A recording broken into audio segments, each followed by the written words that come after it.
오늘 본문은 대표적으로 기도에 관한 교훈의 말씀입니다.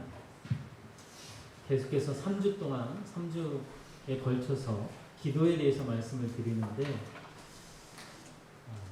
우리가 기도를 누구나 곧잘 하지만 기도가 무엇인지 정확하게 알고 기도하는 사람은 드물다는 것입니다. 그래서 오늘 본문도 많은 사람들이 잘 알고는 있지만 정확한 이해를 가지고 성경에서 말하는 기독교의 기도에 대해서 분명한 이해를 가지고 기도하는 사람이 별로 없어요. 오늘 본문도 많은 사람들이 오해를 하고 있습니다. 그래서 오늘 본문을 자세히 살펴보면서 오해를 불식하고 기도에 대한 정확한 이해를 가지고 기도할 수 있는 여러분 되시기를 주님의 이름으로 축복합니다. 자, 오늘 본문 누가복음 11장 5절로 8절 말씀 다시 한번 같이 칠판을 보면서 읽겠습니다. 시작. 것이여 떡 세 덩이를 내게 부어달라.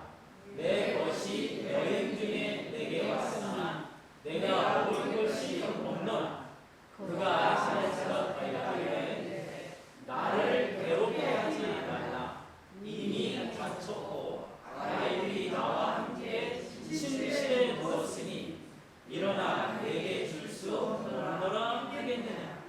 비록 어때으로 인하여서는 일어나서 주지 아니할지라도 그 간청함을 인하여 일어나 그 요구대로 주리라. 어떤 사람에게 이제 친구가 집을 방문했어요. 밤중에. 그런데 문제는 대접할 떡이 없었다는 거죠. 사실 오늘날에도 그렇지만 예수님 당시에 밤중에 남의 집에 방문한다는 것은 상당히 큰 결례였습니다. 오늘날처럼 그 당시에는 가로등이 있는 것도 아니었잖아요. 그래서 밤중에는 여행을 거의 하지 않죠. 또 대부분의 사람들은 해가 지면 잠자리에 드는 것입니다. 옛날에 우리 농경 시절 때 해가 지면 뭐 깜깜하잖아요. 그래서 활동하기도 어렵고 또 낮에 일을 했기 때문에 피곤해서 빨리 잠자리에 들기 마련입니다. 문제는 이제 전혀 예상치 못한 손님을 맞이한 이 친구, 이 사람이 손님을 맞이했는데 대접할 그 무엇도 없었다는 거죠. 그래서 우리가 편지상 이 사람을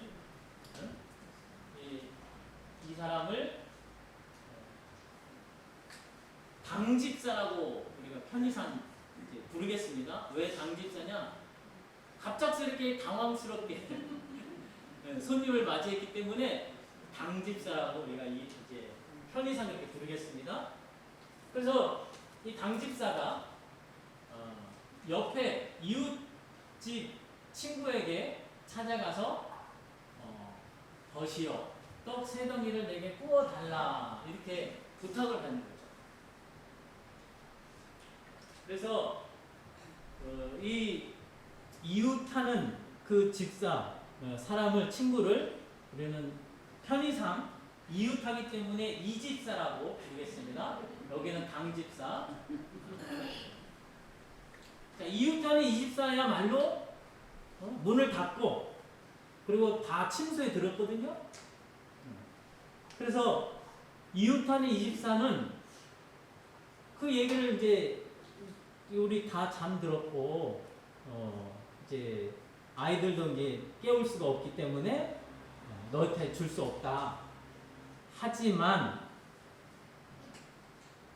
나를 괴롭게 하지 말라 하면서 줄 수 없다고 말을 했지만 비록 벗됨으로 인하여서는 일어나서 주지 아니할지라도 네가 간청하기 때문에 주겠다. 이렇게 예수님이 답을 말씀을 하시는 거죠. 자, 우리가 8절을 다시 한번 보면은 비록 덧됨으로 인하여서는 일어나서 주지 아니할지라도 그 간청함을 인하여 일어나서 그 요구대로 주리라. 이 말씀을 들으면 우리가 언뜻 보면 친구됨의 도리로서는 주지 않을지라도 간청하기 때문에 요구대로 주겠다라는 것처럼 들립니다. 지금 상황은 이미 문을 닫혔고 모두 잠자리에 든 상황이기 때문에 아무리 가까운 친구라 할지라도 아니 누가 와서 요구한다 할지라도 줄 수 없지만 그러나 이 집사는 당 집사가 요구하는 대로 줄 수밖에 없다는 거죠. 그 이유가 뭐냐? 우리가 이해하기로는 당 집사가 간청하기 때문에 줄 수밖에 없다고 이렇게 우리 이해를 한다는 거죠. 그러니 기도할 때 한두 번, 두 번 기도하고 거절되었다고 해서 낙심하거나 포기하지 말고 계속해서 간청하면 요구대로 응답이 된다. 그러니 열심히 기도하라. 우리는 그렇게 이 본문을 이해를 한다는 거예요. 그러나 이것은 오해입니다. 오늘 본문은 절대로 그런 뜻이 아니라는 거죠. 이런 오해를 불러일으키는데 쌍벽을 이루는 본문이 또 있어요. 누가복음 18장입니다. 얼른 뒤로 누가복음 18장을 보겠습니다.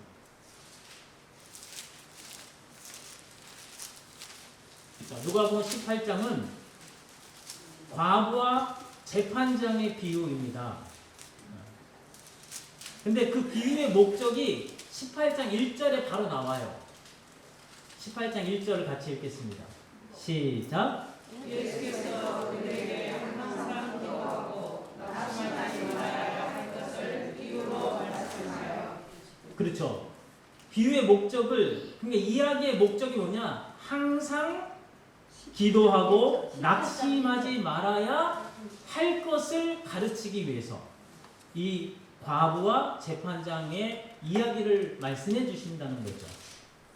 자, 예수님 당시 과부는 대표적으로 사회적인 약자였어요. 근데 종종 이 약자로서 과부는 억울한 일이 발생했다는 거죠. 그래서 누구의 도움을 얻을 수 없어서 재판장에게 찾아갑니다. 근데 이 재판장은 불의한 사람이에요. 그래서 처음에는 과부가 뭐라고 얘기하는 걸 그냥 무시해버립니다. 그런데 과부는 포기하지 않고 날마다 찾아가는 거죠. 끈질기게 찾아가서 내가 이 억울한 일이 있는데 이것 좀 풀어달라. 계속해서 청원을 하죠. 그러니까 이 재판장이 계속해서 과부가 찾아와서 자기를 번거롭게 하니까 그래서 어쩔 수 없이 과부의 원한을 풀어주었다 하는 이야기입니다. 그래서 결론이 뭡니까? 하물며 선하신 하나님께서 택하신 자들의 원한을 풀어주지 않겠느냐. 속히 풀어줄 것이다. 그러니 항상 기도하고 낙심하지 말고 포기하지 말고 끈질기게 기도해라 하는 것으로 또 이해를 한다는 거죠. 그러니까 오늘 누가복음 11장 본문과 누가복음 18장 본문이 비슷하게 같은 교훈을 얘기하는 것으로 우리는 이해를 하고 있다는 거예요. 그러나 그것은 이해가 아니라 오해입니다. 여러분, 누가복음 18장의 그 과부와 재판장의 그 이야기의 핵심은 재판장이 괴로움을 느낄 때까지 과부가 막 번거롭게 찾아가기 때문에 그 과부의 청원을 들어주었다는 게 아니에요. 그것이 아니라 과부의 청원이 정당했기 때문에 과부가 청원하는 내용이 정당했기 때문에 재판장은 들어줄 수밖에 없다라는 것이 핵심입니다. 여러분, 만약에 과부의 청원이 말도 안 되는 억지라면 재판장은 아무리 과부가 번거롭게 찾아와서 집요하게 청원할지라도 들어줄 수가 없죠. 오히려 재판장은 그 과부를 공무방해죄로 구속할 수 있을 것입니다. 따라서 불의한 재판장일지라도 악한 동기에 의해서 선한 일을 한다면 하물며 선하신 하나님께서 우리의 기도 내용이 정당할진대 그것을 속히 응답해 주시지 않겠느냐 하는 것이 누가복음 18장이 말씀하는 내용이라는 거죠. 그런데 우리는 많은 신자들은 기도하는 내용이 정당한가 이거에 대해서는 별로 생각하지 않고 오로지 내가 하는 기도를 쉬지 않고 포기하지 않고 끈질기게 하나님께 기도하면 하나님께서 귀찮아서라도 응답해 주실 것이다 라고 오해를 하고 기도를 한다는 거죠. 마치 우리 아이들이 이제 쇼핑몰에 가면은 아이들이 쇼핑몰에서 사고 싶은 게 있잖아요. 장난감. 그거 사고 싶어가지고 엄마 이거 사줘. 안 돼. 그러면 확 그냥 쓰러져가지고 자지러지게 막 울면서 때를 쓰면서 그러면 부모의 입장에서 막 남 보기가 창피해서 그냥 져주는 거죠. 부모가. 그래서 얼른 사주게 되잖아요. 그것처럼 우리가 하나님 앞에 우리는 하나님의 자녀니까 때를 쓰면서 달라고 요구하면 하나님께서 우리에게 저주어서 그래서 우리에게 응답해 주실 것이다 라고 본문을 이해하고 그렇게 가르치는 사람도 실제로 있어요. 또 우리는 그렇게 이해를 하고 하나님 앞에 때를 쓰듯이 기도를 한다는 거죠. 여러분, 우리가 응답될 때까지 계속해서 하는 기도, 그건 기독교의 기도가 아닙니다. 또 만약에 우리의 뜻이 관철될 때까지 낙심치 않고 포기하지 않는 것이 그것이 기도라면 그것은 주술적인 기도지 결코 기독교의 기도가 아닙니다. 우리의 기도를 통해서 우리 뜻대로 신을 움직인다? 그건 주술이죠. 여러분, 이런 책 제목도 있더라고요. 하나님의 보좌를 움직이는 기도. 대단하죠? 하나님의 보좌를 움직이는 기도. 책 제목부터가 굉장히 자극적입니다. 사실 저는 이 책을 읽어보지 않았어요. 읽어볼 필요성도 느끼고 있지 않았는데 그래서 내용에 대해서는 제가 뭐라고 말을 하지 않겠습니다. 다만 제목을 보면 기도가 하나님의 보좌를 움직일 수 있다는 거잖아요. 하나님의 보좌를 움직일 정도로 기도에는 능력이 있다. 그런 의미겠죠. 그러니 기도에 열심을 품고 뜨겁게 기도하라는 권면의 내용일 것이라고 추측만 할 뿐입니다. 또한 우리의 기도가 무슨 내용이든지 그저 열심히 기도하기만 하면 하나님의 보좌를 움직일 수 있다. 이런 내용은 아닐 것이라고 저는 믿습니다. 문제는 우리가 우리 생각에 아무리 좋은 내용으로 기도한다 할지라도 그건 우리 판단에 의해서 좋은 것뿐이고 우리에게나 좋을 뿐이지 하나님께는 그렇지 않을 수 있다는 거죠. 그래서 성경은 우리에게 뭐라고 말씀하십니까? 우리가 마땅히 기도할 걸 알지 못한다고 단언하셔요. 그래서 성령께서 말할 수 없는 탄식으로 우리를 위하여 친히 하나님의 뜻대로 간구하신다 라고 성경은 우리에게 말씀해 주십니다.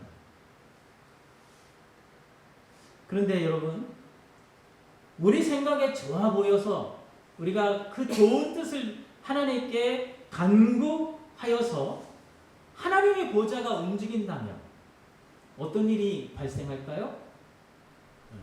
주객이 전도가 된다는 거죠. 내 뜻대로 보좌가 움직이고 하나님을 움직일 수 있다.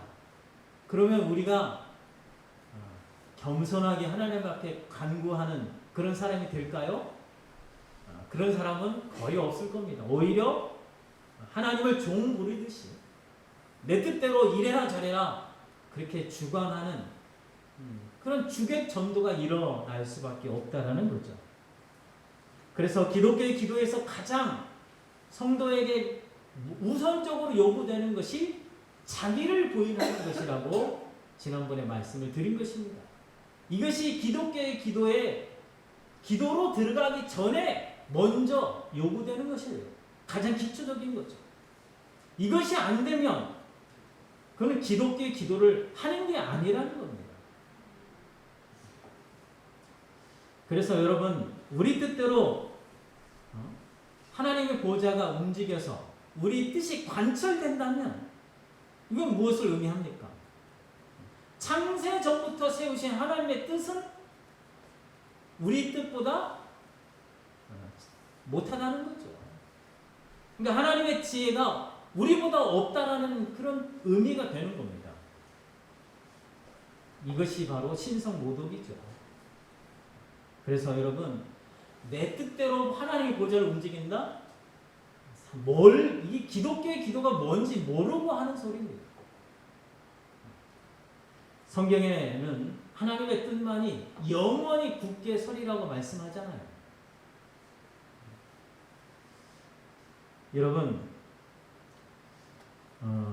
다시 우리가 누가복음 11장으로 돌아와서 8절 이 밑에 8절 비록 어때움으로 인하여서는 일어나서 주지 아니할지라도 그 간청함을 인하여 일어나 그 요구대로 주리라. 이 핵심이 이 간청함입니다. 이거를 오해를 해가지고 그저 기도는 간청하는 거다. 하나님께 계속해서 간청하는 것이다. 그렇게 오해를 하고 있다라는 거죠. 헬라어 원문을 보니까 이 간청함을 이란 이 번역된 이 단어의 헬라어의 원문은 아나이데이아입니다. 자, 이 단어는 우리가 이전에 이 지금 성경 이전에 사용하던 한글 개역 성경이죠. 개역 한글 성경에서는 강청함이라고 번역했어요. 강청. 간청은 좀 비슷해 보이지만 간청은 간절하게 요구한다는 거고 강청은 뭡니까? 억지로 요구한다는 거예요. 아주 강하게. 그러니까 이거보다 이게 더 뜻이 더 강한 거죠. 그래서 우리 지금 쓰는 성경에는 약하게 번역을 한 거예요. 그런데 이런 어떻게 강청을 간청으로 약하게 번역을 했지만 어쨌든 이 번역으로 인해서 오늘 본문을 많은 사람들이 기도에 대해 오해를 하고 하나님 앞에 계속해서 간청하는 것이 기도라고 그렇게 이해를 하고 기도를 한다는 거죠. 그래서 많은 사람들이 하나님 앞에 나아갈 때 우리가 기도할 자격이 없지만 뻔뻔하게 하나님께 간청해야 된다. 그렇게 이해를 한다는 거예요. 여러분 이 간청함을 우리가 정확하게 이해하기 위해서는 그 당시 유대 사회의 수치 문화를 알아야 합니다. 수치 문화.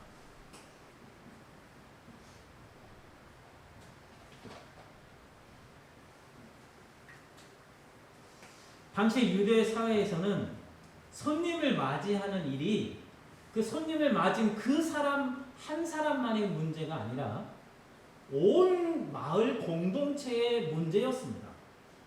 그래서 손님을 맞이했을 때 맞이할 대접할 떡이 없어서 그 손님을 대접하지 못하면 그 사람만의 수치가 아니라 온 동네의 수치였다라는 거예요.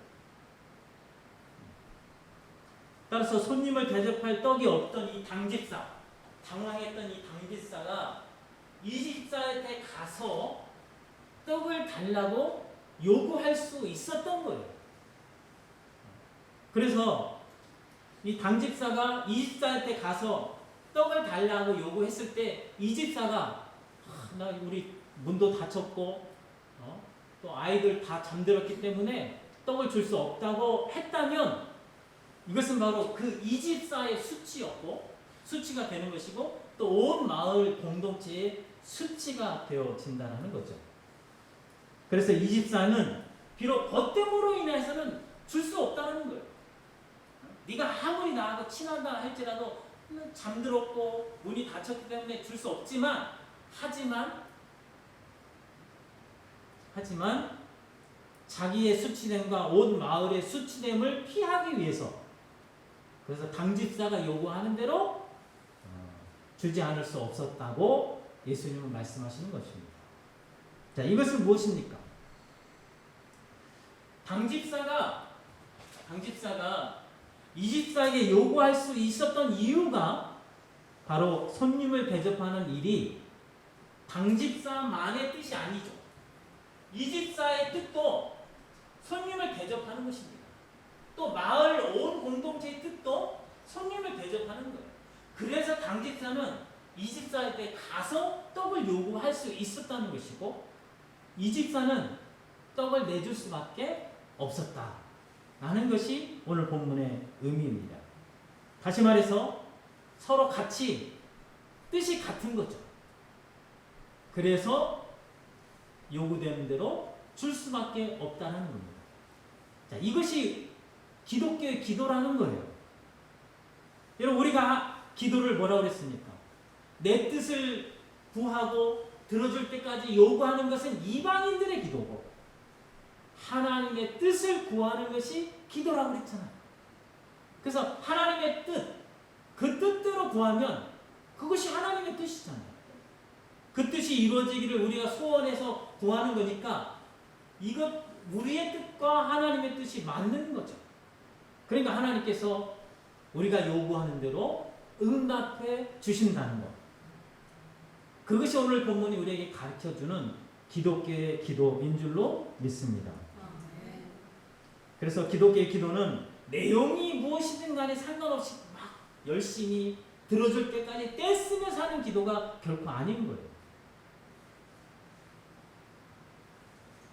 오히려 하나님의 뜻대로 당당하게 담대하게 구하는 것이 기독교의 기도인 줄로 믿습니다. 그래서 기독교의 기도는 애매한 게 있을 수가 없어요. 여러분 기도를 여러 번 계속해서 반복해서 하는 사람들이 하는 이유가 뭡니까? 들어줄까? 애매하니까. 내 마음속에 의욕이 계속 남아있으니까 사실은 자기 의욕을 없애기 위해서 계속해서 기도하는 거거든요. 근데 기독교의 기도는 그게 아니에요. 하나님의 뜻대로 구하는 거니까 애매할 게 없어요. 그대로 하나님이 이루어주실 줄로 믿고 그대로 순종하며 살아가면 되는 겁니다. 그래서 요한일서 5장 14절 같이 읽겠습니다. 시작. 그를 향하여 우리가 가진 바 담대함이 이것이니 그의 뜻대로 무엇을 구하면 들으시니라. 자, 우리가 무엇을 구한다는 게 기도잖아요. 그러니까 우리가 하나님 앞에 기도를 하는데 담대할 수 있다는 거예요. 담대하다는 것은 이제 확신을 가질 수 있다는 겁니다. 그 이유가 뭐냐? 그의 뜻대로 구하면 하나님이 들어주시니까, 응답해 주시니까. 그래서 우리는 하나님 앞에 담대하게 확신을 가지고 기도할 수 있다는 겁니다. 이것이 바로 기독교의 기도입니다. 그래서 오늘 본문 누가복음 11장 9절에서 보면은 구하라 그러죠. 찾으라. 문을 두드리라. 그러면 얻을 것이고 찾을 것이고 열리리라. 그렇게 말씀하십니다. 그래서 너희 중에 아들이 생선을 달라 하는데 누가 뱀을 주겠으며, 알을 달라 하는데 전갈을 줄 사람이 누가 있겠느냐. 너희가 악할지라도 자식에게는 좋은 걸 줄 줄 아는데 하물며 선하신 하나님께서 너희가 구하는 것을 요구한 대로 주시지 않겠느냐. 근데 우리가 무엇을 요구하라는 겁니까? 내 뜻을 요구하라는 게 아니에요. 바로 성령을 주신다고 말씀해 주셔요. 그러니까 성령을 요구하라는 겁니다. 그러니까 하나님은 주실 걸 이미 예비해 놓고 계신 거예요. 그래야 하나님 아닙니까? 우리가 필요한 거를 몰라가지고 네가 구하는 대로 들어보고 그거 줄게. 그거는 우리 세상의 부모들이나 하는 일이고, 하나님은 이미 우리에게 좋은 것이 무엇인지 알고 계셔요. 왜? 태초부터 하나님은 그분의 영원하신 뜻이 세워져 있기 때문에. 그래서 이미 하나님은 모든 것을 다 준비하고 계십니다. 그것을 구하라는 거예요. 근데 우리는 그것을 모르니까 하나님이 뭘 준비한지를 모르잖아요. 그래서 성령을 구하는 겁니다. 성령 하나님은 그걸 아시니까. 그래서 성령 하나님의 인도하심을 따라서 하나님의 뜻대로 구하는 것. 그것이 기독교의 기도입니다. 그렇게 하나님의 뜻대로 구할 때 하나님께서는 우리 뜻과 하나님 뜻이 맞으니까 우리가 요구하는 대로 응답해 주실 줄로 믿습니다. 아멘. 그래서 사도 바울은 에베소서 6장 18절에서 항상 성령 안에서 기도하라고 우리에게 권면의 말씀을 주십니다. 성령 안에서 기도하라. 이게 뭔 뜻일까요? 방언을 막 하라는 걸까요? 아닙니다. 무아지경에 빠져가지고 내가 난지 아닌지 모르는 상태로 막 기도하라는 것일까요? 아니에요. 성령 하나님은 진리의 영이십니다. 그래서 우리를 진리 가운데로 인도하셔요. 그런데 이미 우리에게 진리의 말씀, 성경이 주어졌잖아요. 그래서 성경이 하나님의 성령의 감동으로 기록되었다고 말씀해 주시는 겁니다. 그래서 성령 안에서 기도하라는 이 말은 결국 성령 하나님께서 말씀을 깨우닫게 해주시는 대로 그 깨달은 말씀이 하늘에서 이루어진 것처럼 나를 통해서 이루어지도록, 이 땅에 이루어지도록 순종하여 하나님 말씀이 이 땅에 이루어지도록 하여라 라는 것이 바로 기독교의 기도라는 사실을 믿으시기를 축원합니다. 아멘. 이렇게 하나님의 뜻에 하나님 뜻이 하늘에서 이루어진 것처럼 이 땅에 이루어지는 일에 헌신하고 또 수고하고 희생한 여러분에게 하나님은 상을 예비하셨다가 마침내 갚아 주시는 줄로 믿습니다. 아멘. 이 기도의 진리를 여러분 마음에 새겨서 헌신하고 수고하고 희생하여 마침내 하나님으로부터 갚아주시는 상을 받는 여러분 되시기를 주님의 이름으로 축복합니다. 아멘. 하나님 아버지, 이전에 이방인들처럼 내 뜻을 구하며 응답될 때까지 끊임없이 강청하던 이런 기도에서 돌이켜서 이제는 성령 안에서 담대하게 하나님의 뜻대로 구하여 마침내 이 땅에 하나님의 영광을 유통하는 이 일에 헌신할 수 있도록 저희들을 인도해 주옵소서. 지금은 우리 구주 예수 그리스도의 은혜와 하나님 아버지의 사랑하심과 성령님의 교통하심이 구하는 자에게 성령을 주시겠다 약속을 하신 것을 믿고 성령을 구하며 하나님의 뜻대로 기도하기를 소망하는 여기 모인 주님의 자녀들 위에와 또 멀리서 기도함으로 함께 동참하는 주님의 몸된 지체들 위에 이제로부터 영원까지 함께 하옵시기를 축원하옵나이다. 아멘.